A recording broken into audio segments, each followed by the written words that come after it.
Bobby the Bear and the Sneezing Flower. Narrator, cheerful tone.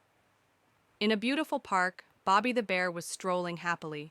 There were cute houses, a shiny river, and lots of colorful flowers. Bobby, these flowers smell amazing. He leans in to sniff. Then suddenly, ah! Ah! Achoo! His big sneeze blew off his hat, right onto a bee. Bee. Hey, this is a park, not a sneeze storm. Narrator chuckling. Bobby laughed and said, Next time, I'll bring a tissue.